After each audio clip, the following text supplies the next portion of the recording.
Yo, if you are a content creator, new or experienced, this video is gonna save you a lot of time and frustration. Today, I'm breaking down the 3 biggest mistakes that I made in my content journey. These were the habits and mindset traps that slowed my growth, drained my energy, and honestly, kept me invisible for longer than I needed to be. So if you've ever felt stuck or inconsistent, or your content just wasn't connecting, lean in, because I've been there.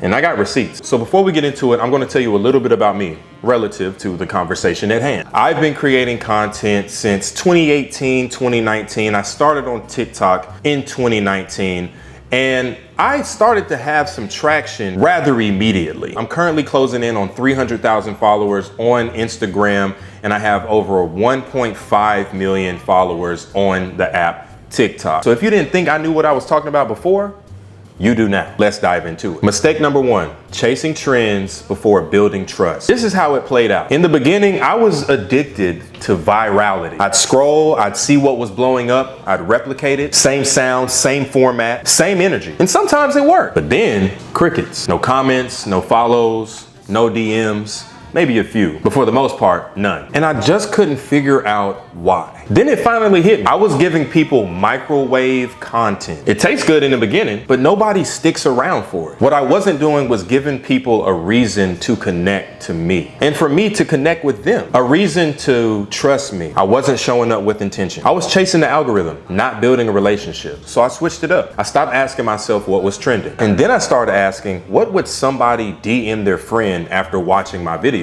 That one shift, thinking about connection over clips. Think about connection over clips. That completely changed the way that I show up. I started thinking how I could stand out. And my answer was being myself. I know it sounds cliche, but cliche advice, if advice is cliche, that means it's been said so many times, people had to come up with a word for it because it's been repeated so often. Why else would people say it so many times if it wasn't the truth? I started being relatable. I started talking about relatable things, ranting about relatable things, things that I was experiencing as a young 20-something-year-old. And when you think about it, there's millions of young 20-something-year-olds. My perspective was relatable. The way that I communicated it was relatable. The things I spoke about were relatable. I was relatable. I became relatable. Thus, my content became relatable. Things I knew I had going for me were my voice and the way that I packaged and delivered it, the way that I sounded, the way that I spoke. I would speak in a monotone tone. That is what worked for me, kind of a dry humor type of thing, you know, and people told me that I have like a microphone voice, so I just had a good voice for microphones and being on camera, you know, and I'm very charismatic on camera, so I had that going for me. But I don't want to overcomplicate these mistakes and go on long rants, because I can talk about content and my mistakes all day. So let's move on to the next one. Mistake number 2, not doubling down when I had the momentum. I'm not gonna lie, bro, this one still hurts to admit. I talk to my friends about this all the time, bro. Like times that I went viral and I just ghosted my followers. I ghosted my accounts because I just didn't know how to follow up. I didn't know how to use the momentum. There was a moment early on when I had traction. There were plenty of moments early on when I had traction. One of my videos popped off, the comments started rolling in, the followers started rolling in, the views started rolling in, the likes, the shares, the saves started rolling in.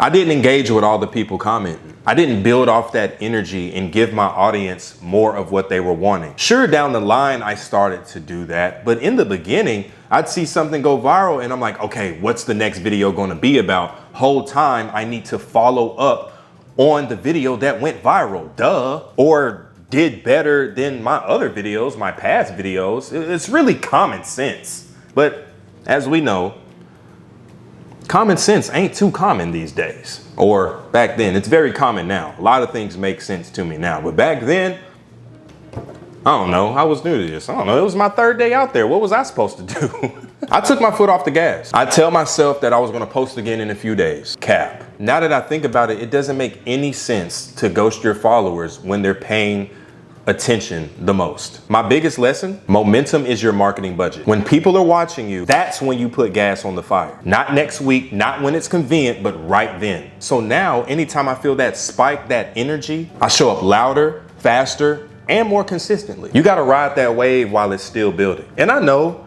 not every video is gonna do well. It's gonna be a lot of ups and downs in this content game. Not every video is gonna do well. The algorithm's sometimes not gonna work in your favor. Have to be consistent. You gotta be as consistent as a dog, right? Dogs eat the same thing every single day. Yeah, they're humans, give them the dog food to eat every day, but dog don't complain about routine.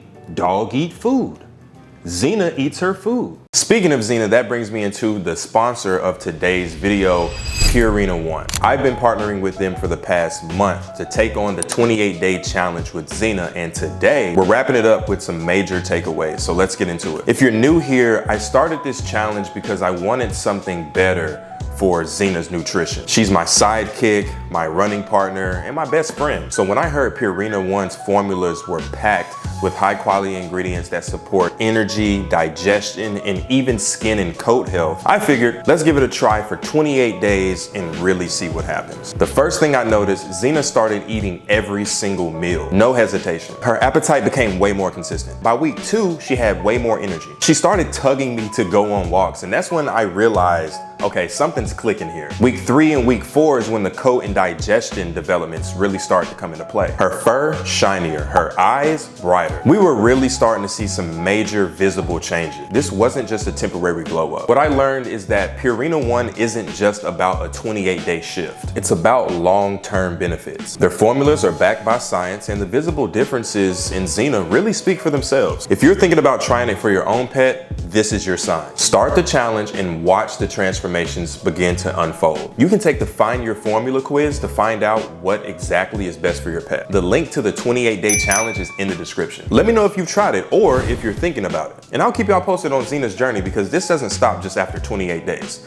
Now let's get back to the video. I know I had to throw it in there. I had to find an area to throw that ad in there. Okay, but anyway, y'all get the point. Mistake number 3, ignoring my audience's needs. This one was subtle, but it was holding me back in such a major way. For the longest time, I was creating based on what I liked, which is important. What I thought was cool, what I wanted to post. I know it's selfish, but when you're creating content, you can't be too selfish, especially in the beginning stages. And like I said, while that's not a bad thing, I wasn't paying attention to what people actually needed from me. The comments were telling me, the analytics were telling me, the saves, the shares were showing me exactly where the value was, but I was ignoring it.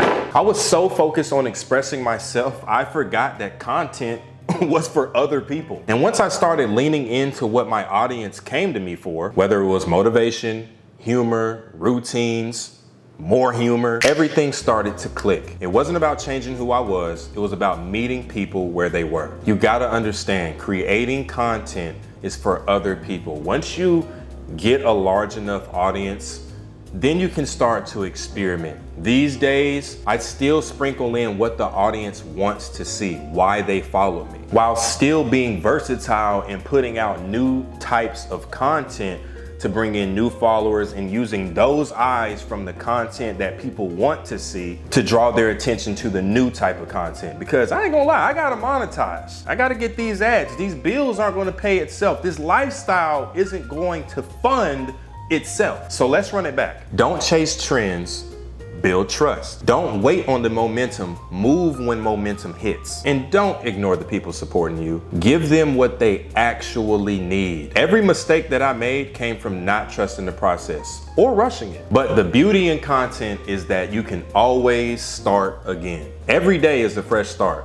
honestly, truly. So if you're watching this, let this be your fresh start. Let me know in the comments what mistake you've made as a creator and what lesson hit the hardest in this video. I know it was quick, but it was straightforward and to the point. No bluff or no fluff. Bluff or fluff? Either way. Drop a like if this helped, and don't forget to check out the 28-day challenge with Purina One in the description. I'll see y'all in the next one. Peace.